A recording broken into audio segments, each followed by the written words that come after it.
Bihar association of person with disable के इस कार्यक्रम में होली मिलन समारोह के इस कार्यक्रम में उपस्थित सभी भाइयों को मेरा सादर प्रणाम। आप सब लोग को होली की ढेर सारी शुभकामनाएं। मंच पर उपस्थित सभी सम्मानित जनों को, हमारे बीच उपस्थित माननीय चिराग पासवान जी, इस एसोसिएशन के अध्यक्ष प्रवीण कुमार मिश्रा जी, उपाध्यक्ष हृदय यादव जी, कमल कुमार चौबे जी, शुभम नारायण प्रभु जी, आप सब लोग को मेरा सादर प्रणाम। आप सभी को मेरी ओर से होली की ढेर सारी शुभकामनाएं। हैप्पी होली आप सब लोगों को। आप सभी दिव्यांगों को देखिए, आप सब लोगों से भाई की तरह बात करना चाहते हैं। आप सब लोगों ने जीवन में इतनी तकलीफें देखी है, इतनी तकलीफें एक दिव्यांग को सहना पड़ता है कि यदि वो तकलीफ हम लोग को हो जाए तो शायद हम लोग उसे न झेल पाए। होता भी यही है कि फिल्म में सबसे कठिन रोल उसी को मिलता है जो इसे कर सकता है। जीवन भी परीक्षा उसी की रहती है जो उसमें पास हो सकता है, वरना सबके ऊपर इतनी बोझ नहीं दिए जाते। लेकिन हम आप सबको कहना चाहते हैं कि जीवन में जब बहुत ज्यादा कठिनाइयां आने लगे, जब बहुत ज्यादा संघर्षों से गिर जाइए, तो याद करिएगा पतझड़ के मौसम में भी पेड़ पौधे से सारे पत्ते गिर जाते हैं। इसका मतलब ये नहीं कि वो पेड़ सूख गया है, वो एक नया छलांग लगाएगा और फिर से हरियाली आएगी। आप सब लोग इस देश में आप कंधे से कंधा मिला के चलेंगे। कुछ आंधियां आती हैं जो रास्ते को साफ करके चली जाती हैं। रात कितनी भी बड़ी क्यों न हो, कितनी भी अंधेरी क्यों न हो, लेकिन मजा नहीं जो सुबह होने से रोक सके, उसका सवेरा होगा। आपके जीवन में भी जो अंधकार है उसका सवेरा होगा। इसके लिए कभी घबराना नहीं है। शिक्षा ही आपको हर अधिकार दिलाएगी, आपको शिक्षा से पीछे नहीं हटना है। हम जिम्मेदारी लेते हैं। आज तक बिना पैसे में हमने दिव्यांगों को पढ़ाया है और हम आप सबको कहते हैं कि अपने बाल बच्चों को पढ़ाइए और हर स्कूल कॉलेज में भेजिए। और अगर फीस मांगता है तो उससे कहिए कि खान सर के हम बिना फीस दिए पढ़ते हैं, तो कितना बड़ा मास्टर हो लोग।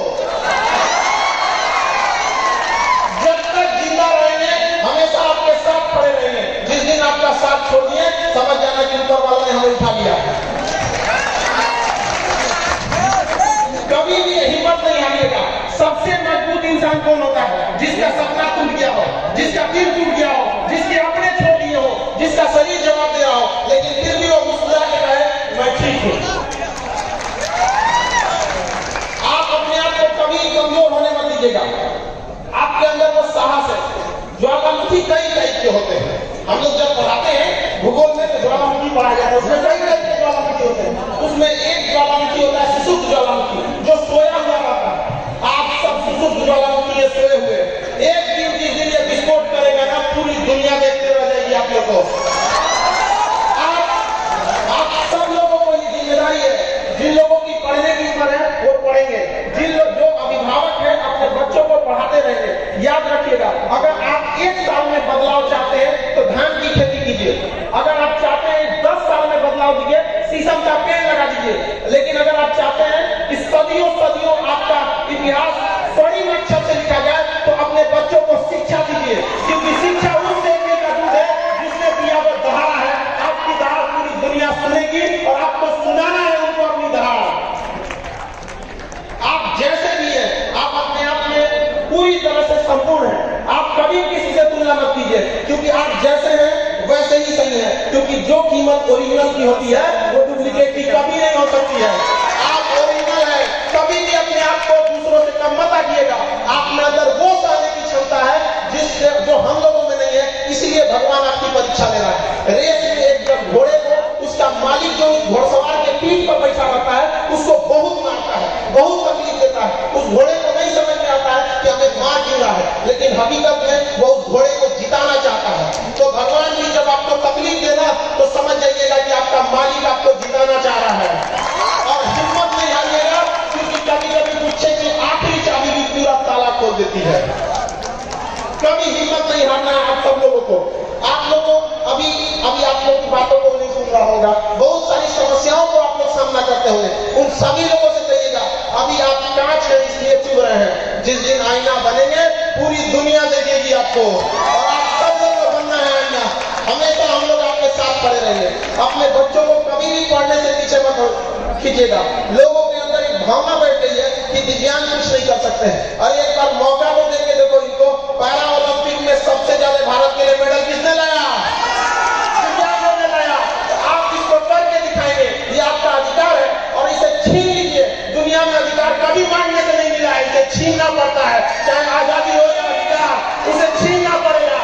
आप इसे छीनिए, हम आपके साथ खड़े हैं। यहाँ पर आप सब लोग कभी भी निराश नहीं होइएगा। हमेशा इस ऐसे प्रोग्राम में, ऐसे जगहों पे जाते रहेंगे, अपने बच्चों को भेजते रहेंगे। आने वाली पीढ़ियों के लिए आप मिसाल बनकर उभरिए, ताकि दुनिया देखे कि जिससे ऊपर वाले ने अन्याय किया उसने साबित कर दिया कि वो किसी से कम नहीं है। आप किसी से कम नहीं है। हमेशा इस चीज को याद रखिएगा, आप कभी भी किसी से कम नहीं है। दिव्यांग लोगों के साथ समस्या ये हो जाती है कि लोग उनसे जुड़ना नहीं चाहते हैं, समाज उससे कटा हुआ रहता है, इसलिए उनके अंदर ऐसी फीलिंग आ जाती है कि हम असहाय हैं। वो बेचारे लोग उनसे प्यार से नहीं बोल पाते हैं। तो आप लोग समाज की मुख्य धारा में जुड़िए। आप लोग को अपनी भाषा के थ्रू, अपनी समझदारी से उन लोगों को अपनी समस्याओं को समझाना है। भाषा का ज्ञान जिसको हो गया कि बोलना कैसे, ये बहुत बड़ी चीज हो जाती है। देखिए, हम 3 साल में सीख जाते हैं कि बोलना कैसे है, लेकिन जीवन भर लगा देते हैं ये सीखने में कि बोलना क्या है। याद रखिएगा, आपके अंदर ये आनी चाहिए। बेचारा हमारे पास जो दिव्यांग आते हैं पढ़ने के लिए, मेरा क्लास 5 तल्ला पर चढ़ता है और दिव्यांग लोग सीढ़ी लेकर उस 5 तल्ला पे चढ़ जाते हैं और हमसे पहले चढ़ जाते हैं। लोग पैसे कर दिए कि वो दिव्यांग है। दिव्यांग के कहने वालों को कहते हैं कि जिन्हें लगता है कि दिव्यांग कुछ नहीं कर सकते हैं, जिनकी आंखों में चूकते हैं, उन्हें अपना नेत्र दान कर देना चाहिए अगर वो आपकी कामयाबी नहीं देख सकते हैं। आपके अंदर वो साहस है, आप उसे कर सकते हैं। पहचानिए अपने अंदर की ताकत। बजरंगबली को भी नहीं पता था, लेकिन एक जामुन को बताया था कि नहीं बताया था? उसके बाद लंका लगा दिए थे कि नहीं लगा दिए थे? याद रखिए, आप लोग को भी अपनी ताकत को पहचानना पड़ेगा और अपनी बातों को किस तरह से रखना है, आराम से रखना है। देखिए, समाज में जब बारिश होती है तो हम सब बारिश नहीं रोक सकते हैं, हम छाता लगाते हैं, बारिश तो नहीं रुक सकता। तो समाज अगर आप लोगों को स्वीकार नहीं कर रहा है तो अपनी बातों को सहजता से उन्हें पहुंचाइए कि हाँ, हमारे साथ अन्याय हुआ है, अगर आप भी हमारा साथ नहीं देंगे तो हम मोहताज नहीं है। पढ़ लिख कर हम छीन लेंगे रोटी कपड़ा मकान, लेकिन हमको शिक्षा हर हाल में चाहिए और शिक्षा से कभी वंचित नहीं रहिएगा आप लोग। हाँ, थोड़ा सा ये जरूर कहेंगे कि अपनी बातों को किस तरह से रखना है, इसको थोड़ा सा समझदारी से कि कैसे प्रभावी ढंग से रखा जा सकता है। लफ्जों की हिफाजत, हमारी जुबान की हिफाजत अपने धन दौलत से ज्यादा करनी चाहिए, क्योंकि जीव ही एक ऐसी जगह है जहां पर अमृत और जहर दोनों रहता है। यही इसलिए इस व्यक्ति को हमेशा नियंत्रण रखना चाहिए। और शिक्षा में हर जगह पे, अपने जहां पे भी लोग जुटे हैं, गांव में भी, अगर समाज आपको एक मुख्य धारा में नहीं जुड़ रहा है, अपना ग्रुप बना के पढ़ाई कीजिए। हम लोग भी जब पढ़ते थे तो उतना पैसे नहीं थे हम लोग के पास, तो सैटरडे संडे के दिन जिनके पास किताबें रहती थी उनसे किताब लेके आते थे और 4-5 दोस्त मिलकर एक चैप्टर को लिख देते थे। 2 दिन में किताब पढ़ने से एक चैप्टर कोई लिख लिया, कोई लिख लिया, नीचे कंप्लीट कर देते थे। तो अभी आप लोग इस तरह से ग्रुप बना के पढ़िए, जहां कहीं नहीं है आप सब लोगों को पढ़ना है। कितने लोग ऐसे हैं जो कहते हैं अपने बाल बच्चों को हम पढ़ाएंगे यहाँ पर? सारे लड़कों लोग को उठाना है। जो आपको पढ़ने से रोके उसको कहना है जब ध्यान से नहीं रोकते तो आप कहाँ के टीचर जो आप रोक देंगे? आपका अधिकार है, आप उसको छीन लीजिए। यहाँ पर अंग्रेज भी हमें आजादी नहीं दे रहे थे सर, लेकिन क्या हम लोग माने? छीन लीजिए। वहां पर आपका भी अधिकार है, आप अपने अधिकार को छीन लीजिए यहाँ पर। और समाज के हिसाब से बहुत समाज की परवाह मत कीजिएगा। ये समाज ऐसा है कि जो गांव के छोटे डॉक्टर होते हैं उनको समाज झोला छाप कहता है। अरे इन समाज के लोगों को कहते हैं कि जिन्हें आप झोला छाप डॉक्टर कहते हैं ना, भारत के 80% मरीजों का इलाज वही करते हैं। ये अमीरों के लिए बने हैं जो बड़े बड़े अट्टालिकाओं में जो डॉक्टर बैठे रहते हैं। तो जब समाज उन लोगों को नहीं छोड़ा तो आपको क्या छोड़ेगा? लेकिन समाज की परवाह नहीं करना है। समाज क्या सोचेगी ये भी अगर हम ही लोग सोचने लगे तो फिर समाज क्या सोचेगा? है कि नहीं? जो सोचना है तुम सोचते रहो, हमें जो करना है हम करके दिखाएंगे। देखिए, हमेशा जिंदगी एक रेस है। रेस चाहे घोड़े की हो, रेस चाहे गाड़ी की हो, चाहे रेस जिंदगी की हो, जीतेगा वही जो समय समय पर अपना गियर बदलते रहता है। तो गियर बदलते रहिएगा, जहां जरूरत 1 नंबर का 1 नंबर, अप्रैल से ना मांगे तो टॉप गियर लगा कर रोक देंगे, लेकिन आगे बढ़ने से कोई नहीं रोक सकता है।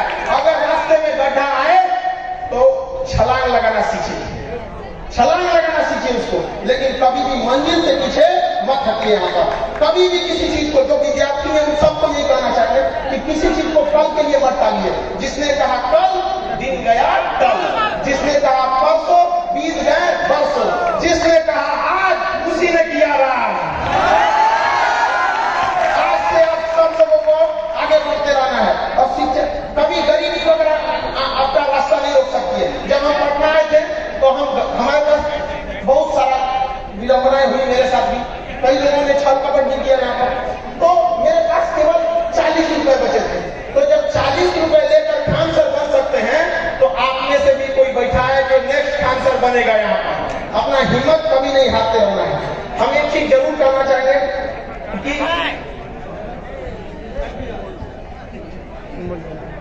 हम आप लोगों से एक पहली बार ये बात हम सबके सामने रखने जा रहे हैं। हमारी दिली इच्छा है, हमारी हार्दिक इच्छा है कि चंद्रमा पर पांव अगर किसी दिव्यांग का पड़े तो वो भारत से गया हो दिव्यांग।